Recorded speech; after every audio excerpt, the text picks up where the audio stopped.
Hello, hello. I am Susie from Stardom on Blog, And John here from Incomesh.com.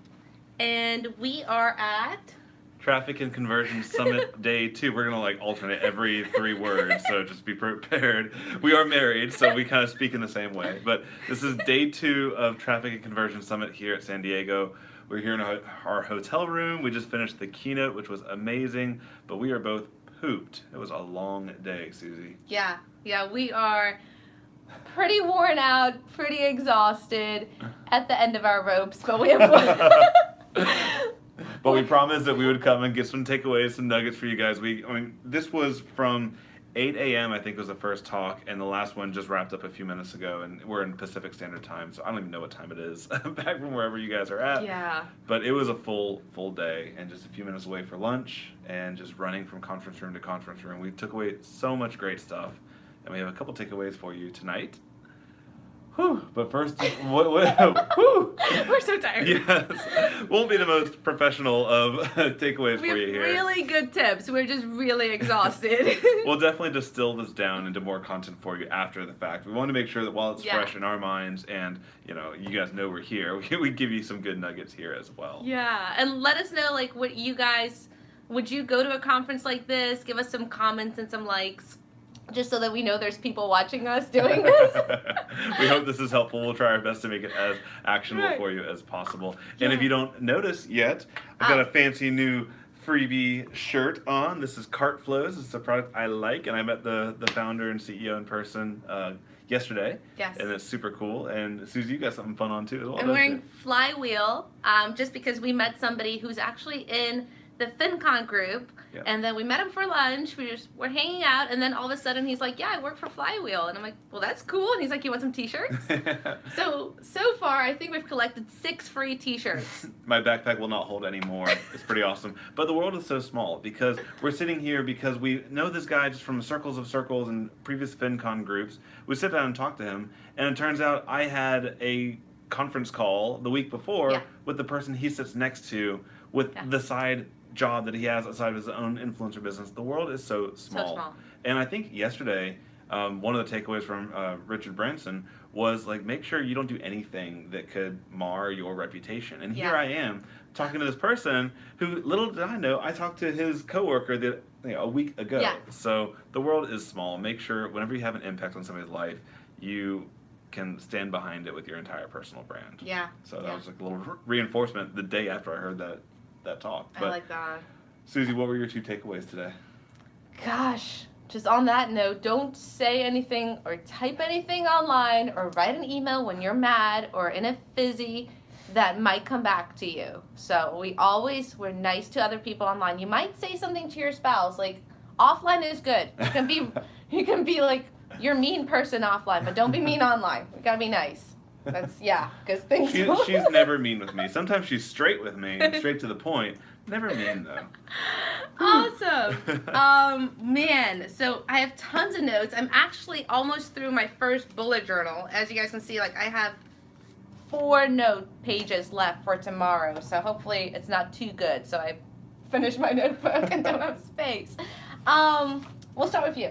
What's the biggest thing you took away from today? Fantastic. I took away a ton as well. There was one talk about copywriting, and I am not a salesman. I'd like to one day be able to become a salesman, but I'm not there yet, right? And we're just being honest here. And he was going through data and copywriting techniques and templates so quickly. I was just flipping, pictures the entire time. So I need to, take all that back. But there were 2 things I took away. One from the first opening talk, the opening keynote was by Ryan Deiss, who's the CEO and founder of Digital Marketer, which is a really cool website. And he was talking all about creating little micro movements, little influential, where you're the leader of this small little movement in the world, your own little niche. And it kind of came from the idea that just creating a product and selling a product, that works, but if you really want to have a big impact in the world, you need to have more of a brand behind you, and you need to stand for something. Yeah. And one of the things that he said there's 5, there's always a list, right? There's 5 things that he listed out as being instrumental in creating one of those micro movements. The one that really spoke to me, though, was that to create that micro movement, you need to speak in absolutes. And the idea that absolutes equals authority. And if you don't speak in absolutes, it can kind of diminish your authority. And he gave some examples of that. And I think like Ryan Dice and I are kind of similar because we're both very data-oriented, geeky guys. We don't really think in black and white. We think in all the different shades of gray. You know, he gave the example of if you want to have the best converting button on your website to like make people click the button, what color should it be? And his answer was always, well, it depends. You need to split test this, check this, that, the other. It could be this, that. But that's it's true, but it's not helpful to people. And so he gave the counterexample of Gary Vaynerchuk, who's this very outspoken, social media guru. In your face. In your face. He will say the most absolutely ridiculous things, but he says it with such confidence and with such like definitive, this is the truth and everything else is wrong, that you're like, man, this guy is awesome. He's in so many little quote pictures of him saying this, bombastic quote. And so speaking of those absolutes, they may not necessarily be entirely 100% true because nothing that's absolute, like spoken in absolutes, is always true. But it's actionable and it's something that people can rally behind and they can at least know your position on a topic. So speaking in absolutes, I need to learn how to do that better. Because it's hard, right? Especially when you're looking at all these different options. There's so many options in the world, but know what you believe in, and that can give a rallying cry or something that people can rally behind on your behalf. Yeah. Another good example that he had, if you're like wondering like what's absolutes, is Dave Ramsey. So big financial blogger, or not blogger. He's not a blogger. He's not a blogger. He's a celebrity. What is he? He has a radio show. He has books. I'm sure he writes blog posts. He's an influencer. There I guess you that's go. a bigger. A thought leader. A thought leader, Dave Ramsey. So one of the absolutes that he would say is like, no debt is good. There is no good debt. So obviously sometimes there is some good debt, like if you are starting a business and you need some capital and so sometimes debt is good. But he speaks in like the absolute of like no debt is ever good. Yeah. Or you can say one of the absolutes is like never go to sleep angry when you're with your spouse. Like that's another absolute. So things like that, people like to hold on to them because it's like it's a rallying cry. It's a mantra. Yeah, manifesto. Manifesto, yeah. So something like that. What works for your audience that they can stand behind and they can rally behind. Yeah. So the second thing I took away was on Brendan Bouchard, and he's this huge guy. He does all the infomercials, and like he sells really high ticket items, and he's everywhere. And he was talking about getting burned out if you're creating content, and if you feel like, oh my gosh, I have to wake up again and put out another video or write another blog post, and you're just like dreading the work. Make sure you know where that motivation is coming from. If your motivation is one of ego, of just like self-gain, then that can kind of get you burned out over time. But if you're keeping your avatar, keeping the person that you're writing that blog post for or creating that content for, if they're front and center in your mind and you're coming from a place of service, then it can continue to keep you passionate and continue to help you drive forward and create that helpful, valuable content for them. So just self-monitor, make sure that you're keeping your audience as the centerpiece of everything that you do, and it can help you in the long-term game because this is a long-term game. Right. Like I've seen you light up when people comment on your YouTube channel. Like that was really helpful. That really helped me. So you guys, if you're watching on YouTube, tell him that it really helps you. Because like he gets the I need a lot of praise. He gets the biggest smile on his face. He's like, look at this comment. Look, somebody said they liked this video. So that's really helpful. That's why we're doing, like, we're going out and we're researching, we're seeing what works, and we're coming back to you guys and being like, okay, this is what all the experts are saying. This is what's working for us. We hope it works for you as well. So, which is funny because part of that is ego driven, right? Like if I get good feedback on something, it means that I did a good job, and so there's a bit of ego, but it also means that I'm putting content into the world, it's being consumed and it's being acted on and it's being helpful. So I think it's okay to have a bit of balance because we all have a little intrinsic motivation, right? But make sure that it's not all about you. It shouldn't be. It's all about them. Helping your audience. What do you take away? Yeah, that was like throughout the entire day, there was this theme about, and I'm not going to take any credit, but a couple weeks ago, I told you guys how to find endless topic ideas. And there was a video that I did of how to find the questions that your readers are asking. Mm-hmm. So I'll post a link in the comments, like the video that I did. It was probably like 16 minutes or so. how to find the questions that your readers need answers to. And the entire day today was like finding those basic questions. What is the FAQ, the 101 questions that your audience asks, but you already answered that. But again, going back to Dave Ramsey, he has a radio show, and people call in and they have the same question. So an example was used like, hey, I'm $100,000 in debt. I have a truck. It has a scratch on it. It's 2 years old. Can I buy a new truck? And probably the same answer all the time is like, no, you probably shouldn't buy a new truck. But answering those 101 questions that your audience has and serving them has been the theme for me the entire day. Oh, go ahead. Yeah, and because I think as we progress, we move past that problem. And we always want to write about the latest thing we just learned. Oh, last week I learned this awesome ninja hack on how to do something so much better. But that's starting to lose your audience. Like if you know what your niche is and who you started to serve, make sure, because there's always new people coming into your tribe, into your audience, and they have the same problems. And they might not dig into the archives to go find that 4-year-old blog post where you solved that question. So it's okay to reuse content or refresh content to make sure, because your tribe is always struggling with the same problems. Yeah, I like that. Oh, and then what I want to say, there's other resources where you can go find what your audience is asking.